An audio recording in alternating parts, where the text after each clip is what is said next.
Mr. Johnson, could you come in? I heard the CEO's voice as I clicked the door open and entered his office. There he was, sitting at the back with a woman by his side. It was his wife, Mrs. Mary Anderson. Seeing both of them looking at me, I got nervous and froze.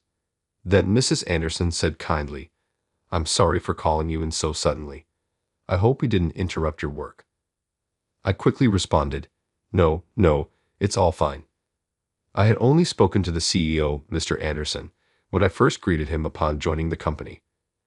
As for Mrs. Anderson, I had seen her around but never spoken to her before. I wondered what both of them wanted to talk about with me. I was a bit nervous, thinking it might be something bad, but then quickly reassured myself with my usual cheerfulness, saying, "It's okay, it's okay."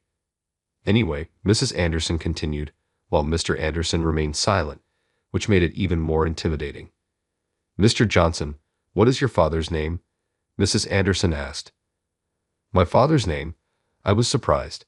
It's quite rare to be asked about your father's name at work, especially being called to the CEO's office for it. Is there something with my father? I blurted out, somewhat panicked. Then Mr. Anderson, who had been silent, started laughing. "Mary, you're not asking it right. Look how surprised Mr. Johnson is." Embarrassed, Mrs. Anderson looked down a bit and said, "I'm sorry. No, it's not like that. Your first name is Mike, right?" "Yes, my first name is Mike and my father's name is George," I answered her question. Then Mrs. Anderson exclaimed, "Oh, I knew it." And then a shocking truth was about to be revealed. My name is Mike Johnson, a 29-year-old who loves living freely. To be precise, I loved freedom in the past, but now my thoughts have completely changed. The turning point for me was, without a doubt, marriage. Before getting married, I hated being tied down. After graduating from high school, I didn't go to college. Instead, I saved up money through part-time jobs and went abroad. Traveling as a backpacker through various countries was truly enjoyable and meaningful. It helped me break free from the social mindset that I felt constrained by. However, I had a fateful encounter in one country. It happened when I was touring Thailand alone. After eating at a street stall one afternoon, I suddenly felt a sharp pain in my stomach and had to sit down on the side of the road. Thinking it would subside after a short rest, I underestimated the pain, which only grew worse. "I need to see a doctor before nightfall. This is serious," I thought, sweating from the pain. I considered calling for medical help, but I didn't even have the energy to look up a hospital. Just as my vision started to blur, a woman asked in English, "Are you okay?" Lifting my face with the last of my strength, I saw a young woman who appeared to be American looking at me with concern, and an older man standing next to her. "I have a terrible stomachache. It started suddenly after eating," I managed to say despite the pain. The older man then said, "It might be food poisoning. It's dangerous to leave it untreated. Let's go to the hospital right now." I was in too much pain to respond, and before I knew it, I was being carried to a car by the young woman and the older man and taken to the hospital. After receiving proper treatment at the hospital, my stomach pain subsided and I was out of danger. Since I'd had to stay overnight, the two who helped me went home, but the young woman came back the next morning to check on me. As I was getting discharged, I expressed my gratitude, saying it was thanks to them I was doing well, and asked for her contact details to thank her later. "Oh, then let me give you my father's business card." Handing me the card, I saw George Wilson, CEO of Wilson Real Estate Co. Ltd. written on it. "Wow, he's a CEO," I exclaimed. As a young man with only part-time job experience, seeing the word CEO made me feel like I was looking up to the heavens. Yes, my father had business in Thailand for a few days, and I came along for sightseeing, she explained. Her name was Sophia Wilson. The two who had helped me were father and daughter. Sophia was a college student a year younger than me. She said she wanted to travel to various countries while she was still a student. Having a similar desire to see the world while I was young, Sophia and I had a great conversation. I learned that Sophia and her father, Mr. Wilson, would be returning to their country in a few days. Although I had planned to continue backpacking, the severe stomach pain had given me a glimpse of the afterlife, so I decided to return to the States soon. After being discharged, knowing Mr. Wilson was interested in fine liquors from Sophia, I consulted my father, who was knowledgeable about alcohol, and ordered some specialty liquor as a thank you for their help in Thailand. I sent Mr. Wilson the liquor and Sophia a gift card by courier. Soon, Sophia contacted me to say thank you and suggested we go shopping together as she didn't know what to buy with the gift card. So we went on a shopping date. Shopping together, Sophia said buying something together makes it more memorable than doing it alone. I was happy and enjoyed the time with her. As Sophia and I saw more of each other, we grew closer and eventually, she became my girlfriend. Not only did Mr. Wilson appreciate the liquor gift, but he also took a liking to me, and with parental approval, Sophia and I began dating and later got married. Now, even though I still believe in a free and unbound lifestyle, I've come to realize that finding stability for a life with the one you love is also a form of happiness. That's why I decided to work for a general company. There, I faced the harsh realities of society. I wanted to work for a well-known company with a good salary for Sophia's sake, but that was a high bar for someone like me with only a high school diploma. Sophia's father, Mr. Wilson, offered me a job at Wilson Real Estate, hoping I would eventually help PR the company. Sophia said, "Why work at a general company? You can always work at my dad's company." But I felt it wasn't right to rely on my father-in-law's connection, having only high school and part-time job experience. Besides, I've always been a man of spirit and energy. I was sure I could get hired by a good company in unfounded confidence.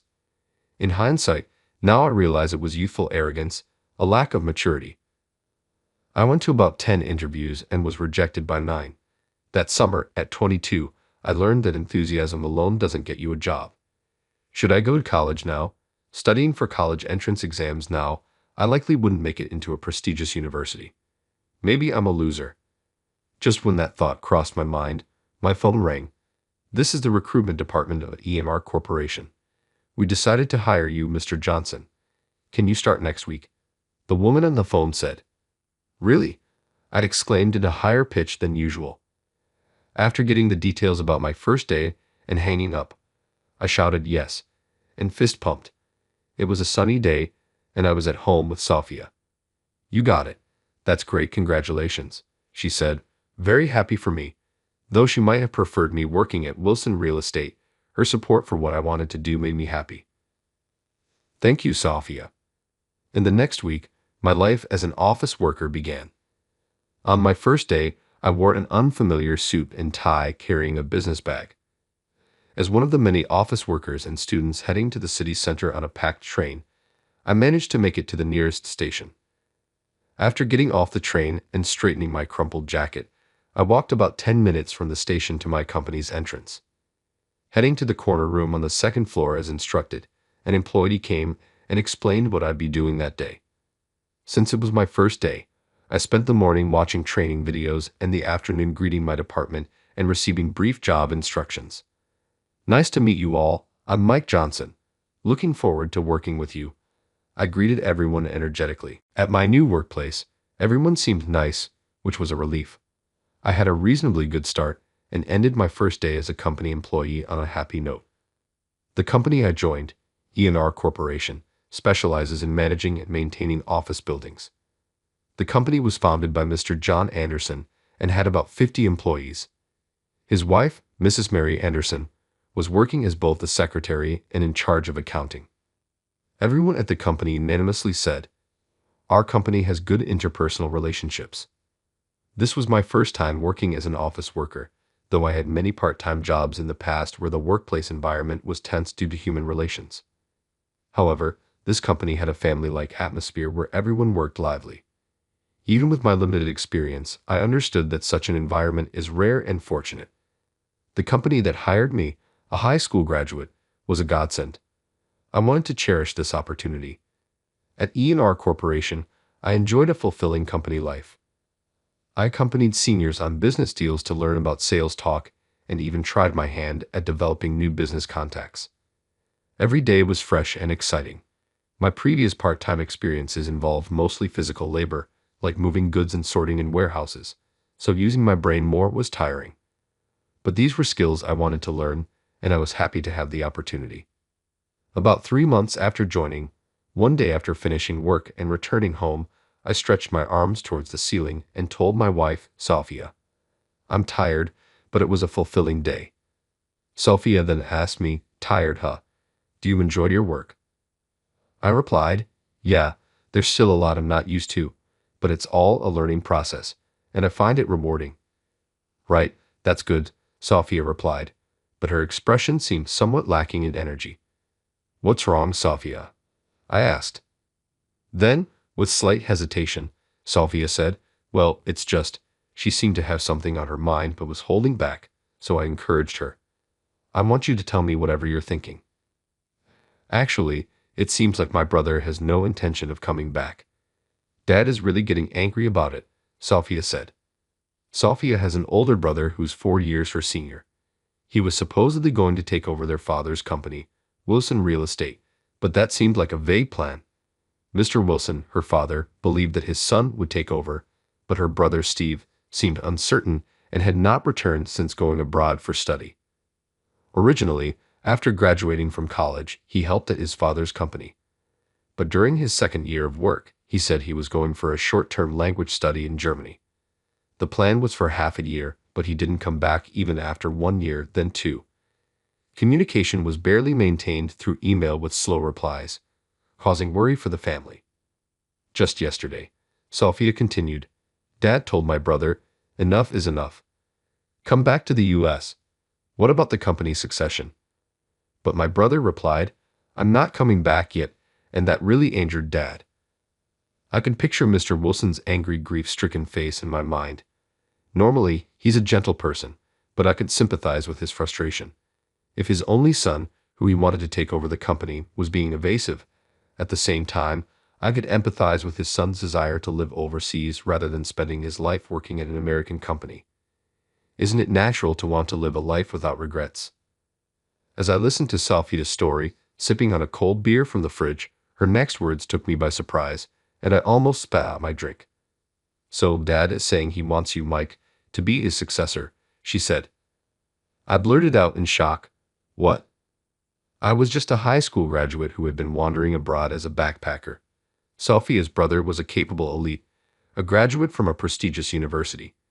He was a far more suitable candidate than me. I was just fortunate to marry Sophia. I wasn't competent enough to take over her father's significant company. It was beyond being flattered. No, that's not happening, I told Sophia. Then Sophia said, that's a terrible way to put it. Do you dislike my father's company that much? Forget it. She looked sad and then locked herself in her room. That's not what I meant at all. It was our first fight. I rushed to her room to explain and clear up the misunderstanding. I didn't dislike Mr. Wilson's company, nor was I disinterested. In fact, being offered the chance to lead such a prestigious company was an opportunity and a blessing.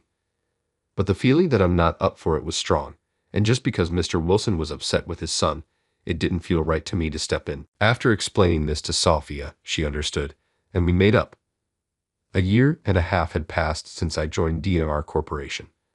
I had become quite accustomed to the job, securing new contracts and closing major deals. A senior who trained me as a new employee said, Mr. Wilson himself praised your remarkable growth, which made me really happy. I seemed to be well suited for this job, and my daily efforts were paying off. One day, I had an external meeting in the morning and in the afternoon. After returning to the office, I was checking my emails when my manager came and said, Mr. Wilson is calling you. Please come to his office. To the CEO's office. I was surprised since I had never been called to Mr. Anderson's office since joining the company. I had heard of department heads being summoned, but it was almost unheard of for an employee like me, only 1.5 years into the company, to be called by the CEO. Logging out of my computer, I nervously headed to Mr. Anderson's office and timidly entered, saying, This is Johnson. May I come in? Ah, Johnson, come in, I heard Mr. Anderson's voice. As I opened the door and entered, I saw Mr. Anderson sitting at the back with a woman beside him. It was his wife, Mrs. Mary Anderson. Both of them looked at me, making me freeze up in nervousness. Then Mrs. Anderson said kindly, Sorry for calling you in so suddenly. Did we interrupt your work? I hastily replied, No, it's all fine. I had only spoken to Mr. Anderson during my initial greeting upon joining the company, and this was my first time speaking with Mrs. Anderson, though I had seen her around. I wondered what they could possibly want to discuss with me. Nervous they might say something bad, I quickly reassured myself with my usual positivity. It's okay, it's okay. About the matter, Mrs. Anderson continued. Mr. Anderson remained silent, making me even more nervous. Johnson, what's your father's name? She asked me. My father's name? I was taken aback. It's not common to be asked about your father's name at the workplace, especially not in the CEO's office. Is there something about my father? I asked hastily. Mr. Anderson, who had been quiet, began to laugh. Mary, you're not asking it right. Look how surprised Johnson is. Embarrassed, Mrs. Anderson slightly looked down and said, Sorry, I didn't mean it like that. Your first name is Mike, right? Yes, my first name is Mike, and my father's name is George, I answered. Then Mrs. Anderson exclaimed, Oh, I knew it. I was completely baffled, not understanding what she meant by, I knew it. Is your surname truly Johnson? Did your surname change at some point? Oh, but it's too personal, you don't have to answer. I'm sorry, Mrs. Anderson said gently. I hesitated for a moment. I'm sorry. As you said, my surname has changed. When I joined the company, it wasn't specifically asked, so I didn't mention having gotten married and taken my wife's last name. Until marriage, my last name was Baker. I responded honestly. When I married Sophia, her father, Mr. Wilson, had planned for his son Steve to take over the company, but he also wanted me to work there, suggesting I should take the Wilson name as part of the family. Changing my surname to Wilson wasn't an issue for me, so I accepted their suggestion. However, I kept my background secret upon joining MR Corporation because I was known as a relative of Wilson Real Estate, which operates in a similar industry. I didn't intend to lie when asked, so I thought it was best to be open about it for the sake of trust. But Mrs. Anderson and Mr. Anderson didn't call me to press about my connection to Wilson Real Estate. They had a different reason, which became clear later in the conversation. Ah, I knew it. I listened to Mrs. Anderson's second, I knew it, which she said in a voice even higher than before. Yes, indeed, you're the one from that time, Mrs. Anderson said. Mr. Anderson added, Yes, just as you thought from that time. I was still completely clueless. Excuse me, I'm sorry, but I have no idea what you're talking about. What do you mean by that time? I asked them, even though it might have been rude. Then Mrs. Anderson began her story. It was 22 years ago. I was pregnant with a child John's and mine. I still had 3 months to go until my due date and was out shopping alone. Suddenly, I was struck with severe abdominal pain and couldn't stand, so I sat down right there. Back then, not everyone carried a mobile phone like today, and I didn't have one. A woman passing by noticed something was wrong with me and approached me. Mr. Anderson was listening quietly, his gaze on the floor. She offered to call an ambulance, but I thought it was too much and asked for a taxi to go to the hospital. So she went to the road to hail a taxi.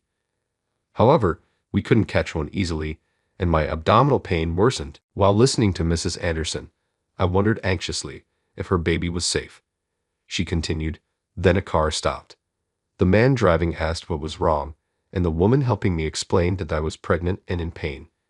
He offered to take me to the hospital in his car. I was hesitant to get into a stranger's car, but I was in too much pain to refuse, so I accepted the ride. Hearing up to this point, I couldn't help but blurt out, I'm glad. Mrs. Anderson continued, That man drove me to my usual maternity clinic. I was so grateful that I wanted to thank him later. So when I got out of the car, I asked for his name and contact details. However, he said no need for thanks and didn't give his contact. At least he wrote down his name on a piece of paper for me while I was struggling with the pain. It was George Baker. I was surprised my father, George Baker, had such a connection with Mrs. Anderson. The world is indeed a small place. Mrs. Anderson's story continued. Actually, in the car, Mr. Baker mentioned he was also on his way to a maternity clinic. It was different from the one I was going to, so he kindly dropped me off first. The reason he was going to another maternity clinic was, I interrupted her. Could it be? She said, Yes, it was for your birth. Your mother had gone into labor, so he was on his way there. I told him he should have left me and made sure to be there for his child's birth first. I would have understood, but he said, I can't just leave someone in trouble. It's fine. My son will wait for me. We decided to name him Mike. He's a smart boy. He'll wait. I felt terrible thinking if he missed his son's birth because of me. Finally, I began to understand. I told Mrs. Anderson, "Thank you. Even if my father hadn't made it to my birth, it would have been okay. Only my mother could give birth, so as long as he met me afterwards, it's fine." Hearing this, Mrs. Anderson looked disappointed and downcast. "So he didn't make it after all. I'm so sorry." I quickly said, "Sorry, I didn't mean to mislead you. Actually, my father was there for my birth. I don't remember it myself, but my father told me all about it, so there's no doubt about it." Mrs. Anderson and Mr. Anderson's expressions brightened, and they both exclaimed, "That's wonderful." Mrs. Anderson added, "We were always curious if Mr. Baker made it to the birth. We knew there was another child born in the neighborhood on the same day, so I thought maybe one day we'd meet little Mike at a playground or something, but we never did." Mrs. Anderson said this and looked sad. I said, "Mrs. Anderson, you gave birth on that day too, didn't you? That means you have a child the same age as me." I realized something was off. Mrs. Anderson tried to speak, then covered her face with a handkerchief, saying, "I'm sorry." Mr. Anderson spoke instead. "Our child was born but went to heaven. Whether it was because it was too early or the baby was too weak, or maybe both, nobody is to blame. Rather, it's thanks to your father, George Baker, who drove Mary to the hospital right away that our child lived for 3 months. The doctor said that if we had waited for a taxi, the baby might not have survived inside the womb. So we've always been grateful to Mr. Baker, hoping to meet him one day to express our thanks." I was speechless. I couldn't believe such a thing had happened. "I'm so sorry. I didn't know," I asked insensitively. "I feel terrible for being so thoughtless. Was what my father did right? Was it not because he drove the car that happened?" I apologized. Mrs. Anderson, crying, said, "No, I hesitated to call an ambulance, and even if I had, we would have had to wait either way. Getting a ride from Mr. Baker was the best thing. The doctor also said so. It's thanks to him that our child could be born, even if only for a short while. We're grateful for that." Tears started flowing from my eyes too. I asked, "May I know your child's name?" "Michael," she said. "We hadn't decided on a name yet since it was still early, but hearing your father named his son Mike, we thought it was a beautiful name. My husband liked it, so we went with Michael, Mike for short." Mary said, "Michael, it's like he's my twin brother." I wiped my tears and said, "So that's right." Mr. Anderson said, "We've always thought of you, whom we never met, as our own son. We hoped he'd live well for Michael's sake. It must be strange to hear us say this." But Mr. Anderson explained, "We never thought you'd join our company. We didn't realize you were the same person because your last name was Wilson. But when your age matched perfectly, and your first name was Mike, we asked Mary to observe you discreetly. She wasn't sure but thought you resembled Mr. Baker, so we decided to ask you. And you were him, which makes us really happy. Thank you. I'm also glad to know this." I felt a mix of happiness and the Andersons' sorrow of losing their child. "Could we meet your father, Mr. Baker, to thank him? If it's difficult, maybe we could send a gift." "What would he like?" Mrs. Anderson asked. "Thank you for your kindness. Actually, my father has already passed away," I informed her. "Oh, I'm so sorry for speaking thoughtlessly. What about your mother?" Mrs. Anderson said apologetically. "Don't worry about it. My mother passed away before him when I was 2, from a heart condition. I don't have many memories of her. My father raised me alone. He died of cancer 3 years ago." I told them. "Oh, I had no idea," Mrs. Anderson said, tears streaming down her face. She reached out to hug me but suddenly pulled back, exclaiming, "No, I'm sorry. I've always thought of you, Mike, whom I knew only by name, with a mother's affection. I impulsively wanted to embrace you like a son when I heard about your misfortune.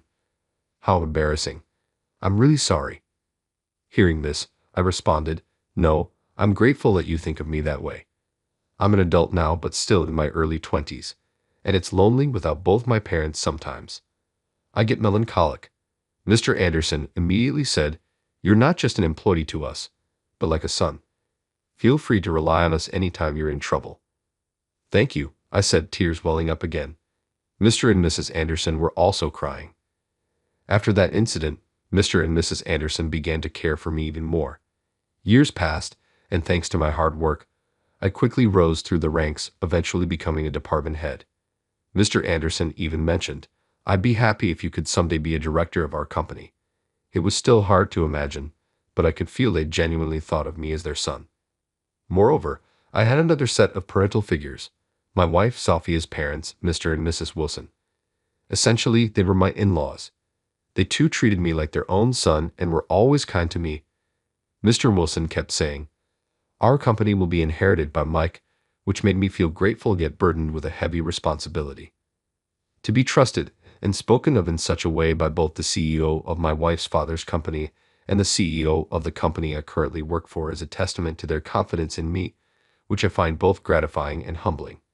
Sometimes, I even wish there were two of me to meet both CEOs' expectations. However, there's been recent progress concerning the succession of Mr. Wilson's company. Sophia's brother Steve has finally decided to return and take over as co-CEO. Mr. Wilson said, "Steve coming back now, there's no place for him," but I believe that's not what he truly feels. Deep down, he's probably delighted that his son is ready to take over the company.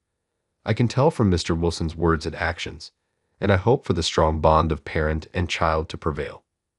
That's why I feel that Wilson Real Estate should be left to Steve to handle. Meanwhile, Sophia and I are expecting a child.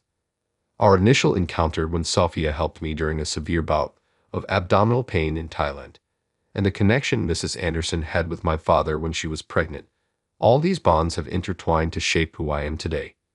Michael, who was just a baby, and my own parents who are now in heaven, make me realize that the birth of our new child isn't just our happiness but also a reminder to share gratitude and joy with many. If it's a boy, we could use the letter M in his name like Mark. But what about if it's a girl? As I pondered this, Sophia suggested, "How about Mary?" I replied, "That's a wonderful idea," and we both smiled, happy with the thought.